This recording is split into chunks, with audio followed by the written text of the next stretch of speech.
Let me ask you a question. What is the first thing you think of when someone mentions gacha games? Is it the slot machine feeling of pulling a character? Is it the daily grind that keeps you logging in day after day after day? Or is it the way newer characters are shilled so that in order to keep up you almost have to pay? I assume for most of you, these are the first things that you associate with gacha games. And why wouldn't you? These are core components of the genre after all. And so, it is no wonder that you're often met with questioning looks or even mockery if you mention you play gacha to others who don't have experience in the genre themselves. Especially if you haven't played the gacha yourself, the negative stigma around the genre is quite likely to scare you off ever trying it out. When I started playing ZZZ, I fortunately didn't really have these reservations.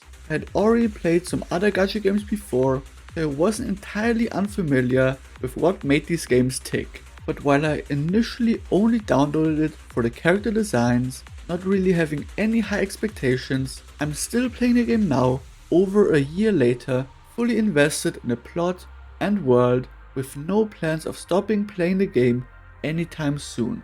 In this video, I will talk about why I fell in love with this game and what sets it apart from many other gacha games in my opinion.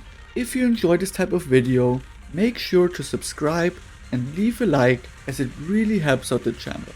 For those who don't know what Zenless Zone Zero is or who have only heard about it in passing, I will explain what it is really quickly. Developed by MiHoYo, the studio behind other hits like Honkai Star Rail and Genshin Impact, ZZZ is a post-apocalyptic action RPG. Playing as one of the proxies, Bell or Wise, you enlist the help of agents to explore alternate dimensions called Hollows and fight monsters such as Ethereals. While this video will focus more on the story and character writing of the game, I will say that a lot of what makes this game stand out is actually the gameplay. With each patch, new minigame events get added, ranging from exploration missions to fishing minigames to cooking minigames and everything in between. But what I truly think is the game's strong point is its combat. Zenless's combat just feels very satisfying to play. It's centered around its dodging mechanic, making every hit feel earned, especially when it is combined with the game's phenomenal animations and sound design. The game also allows for some very nice skill expression. Starting out with the game, mashing the buttons can get you decently far, but the further you get into it, the more you realize how much you can optimize your combat by learning your character's kits and how they interact with each other. And even beyond that, while there are some meta team comps, there's quite a lot of freedom in how you choose your comps, and you can mostly clear endgame using older or even A-rank characters depending on how well they are built. That type of amazing gameplay, combined with the ability for players to express themselves, really helps keep players, me included, engaged in the game. Now, to get back to the plot.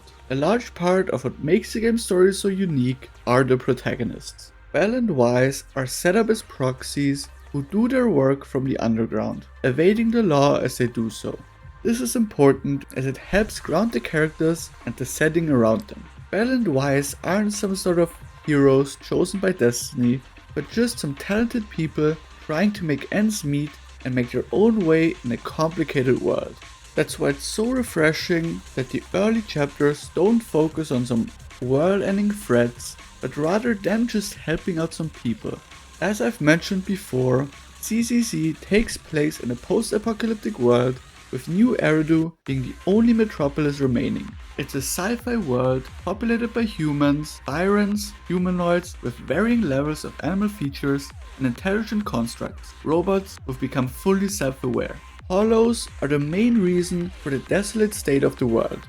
These pocket dimensions appear out of thin air, with most people not being able to survive the deadly ether corruption and monsters known as Ethereals that roam around in them.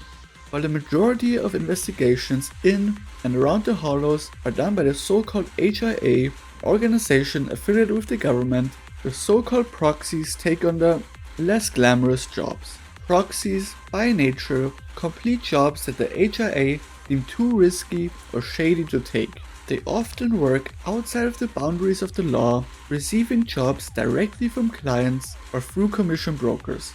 The most famous of these proxies is Fafen, comprised of the sibling duo of Bell and Wise.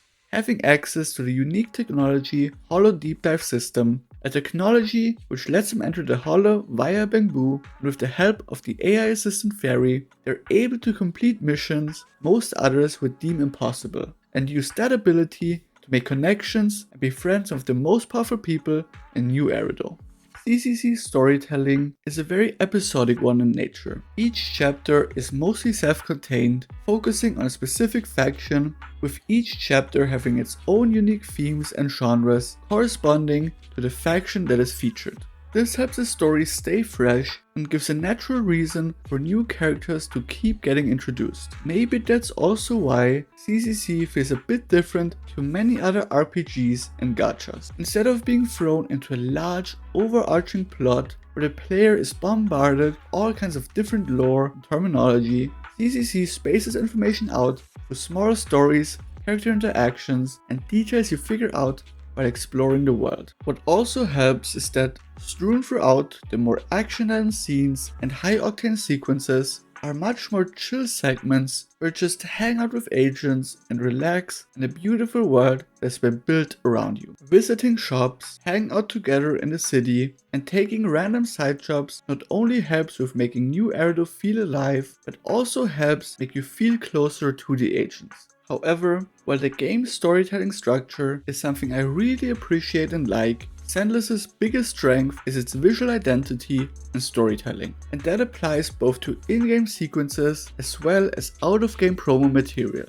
Most of the game's story is told through your normal, regular dialogue. However, only having that one type of storytelling would probably get old pretty fast. So, to mix it up and make it a bit more interesting, there are 3 other modes of storytelling the game employs. Mixed in between the quite static dialogue scenes are comic strips, fixed images, and fully animated cutscenes. According to the developers, each of the 3 formats they use tells Zenless's story serves its own unique purpose. The fixed images focus on the atmosphere, letting the player immerse themselves fully into the emotions of a scene. These are usually some of the most beautiful looking parts of the game, really helping sell the emotional punch of arcs. The comic strips are much more stylized and punchy, enabling the game to tell a lot of the story in a shorter period of time. While the regular storytelling could and does get a bit stale at times, the comic book strips inserted at the right times really help the story feel fresh and engaging.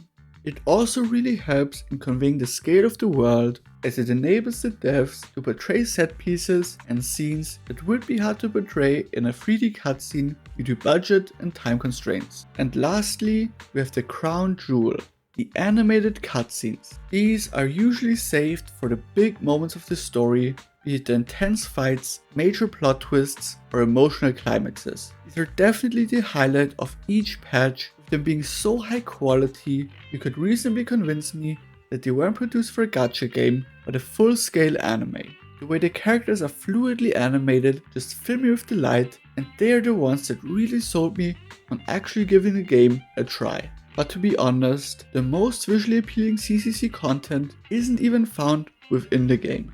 While character trailers and music videos certainly are nothing new, the way they elevate each character with songs and animations that just fit them perfectly is something that ZZZ does better than any other game I've seen. The music can range from a hyperpop song to a sad ballad to Mongolian throat singing and everything in between, while the trailers use all kinds of different animation styles, each one looking better than the last one.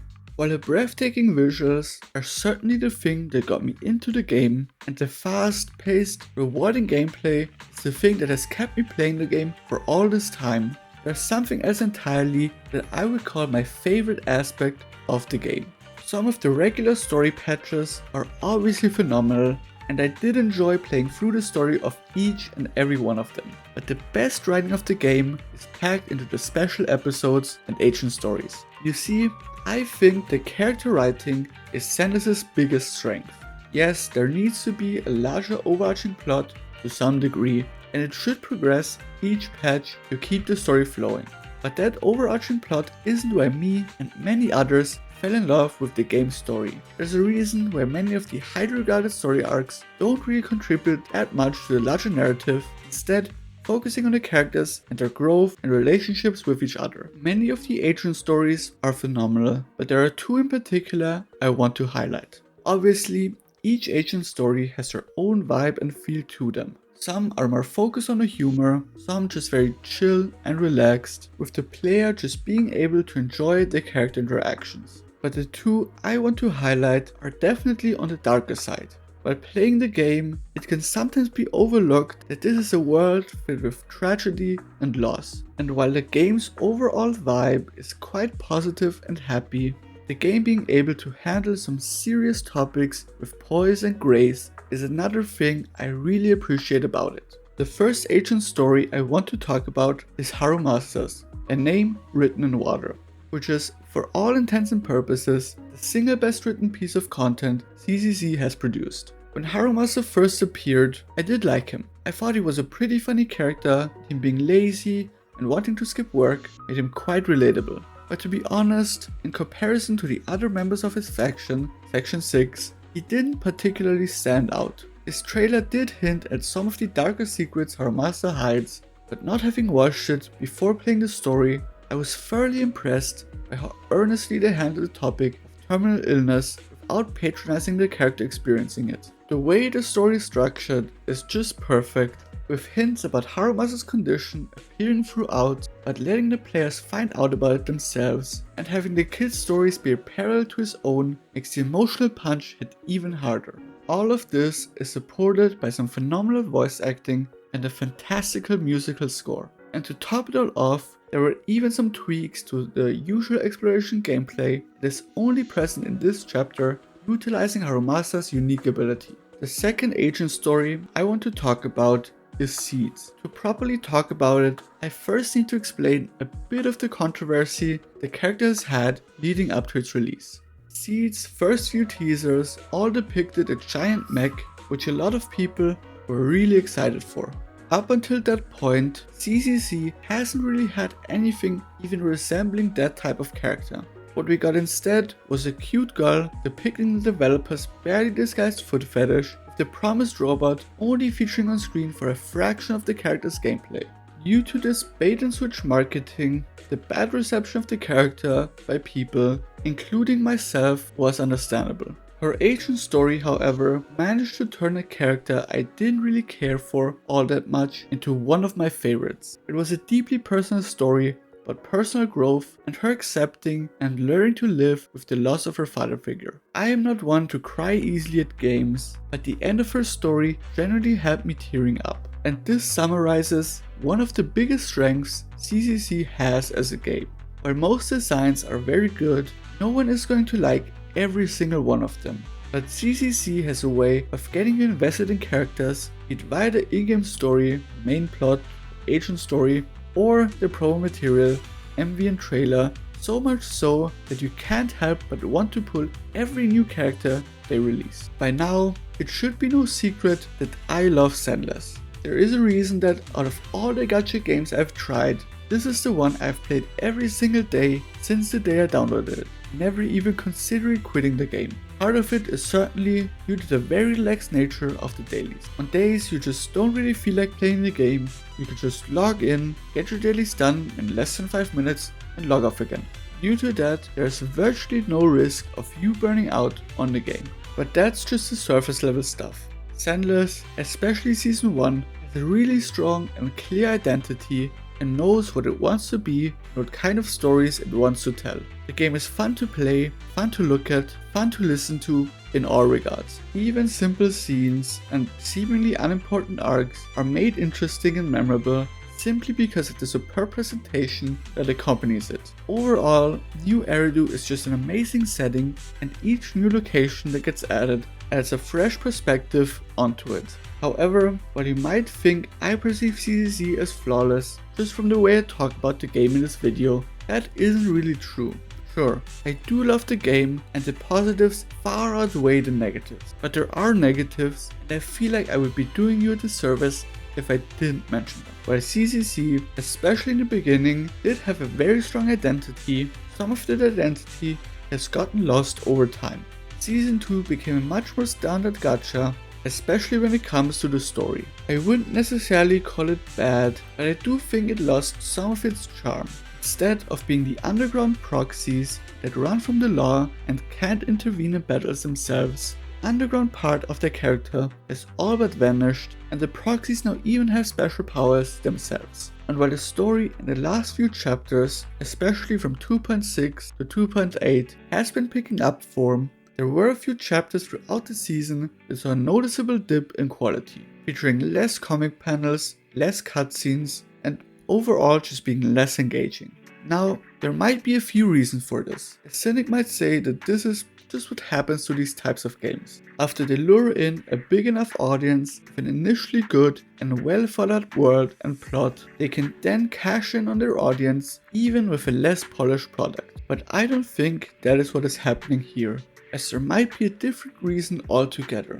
After the removal of the TV mode, a core part of what made early ZZZ unique, the developers had to sort of reinvent the game to a certain extent.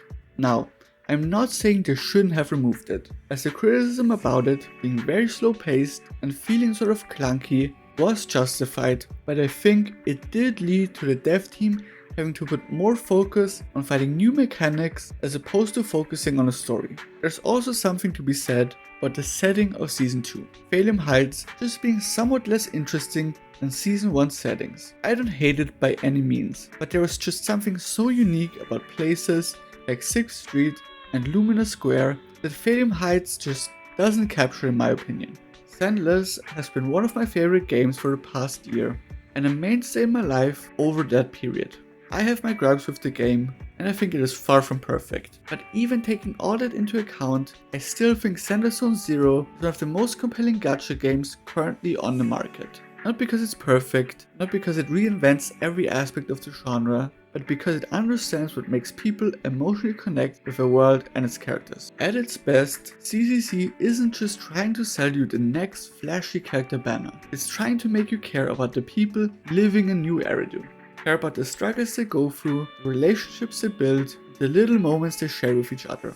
You combine the game's incredible presentation, stylish combat, amazing music, heartfelt character writing, it creates moments that stick with you long after you log off. I went into Zenless expecting a fun distraction with cool character designs. What I found instead was a world I became deeply attached to, characters I genuinely love, and a game that managed to keep surprising me over and over again for more than a year. So even if you're someone who usually avoids gacha games because of the stigma surrounding the genre, I still think Zenless Zone Zero is worth giving a chance. And with Season 3 right around the corner, this is a perfect time to pick up the game and give it a shot, because beneath all the banners, currencies, and daily logins, there's a genuinely special game here. And for me at least, it became much more than just another gacha game.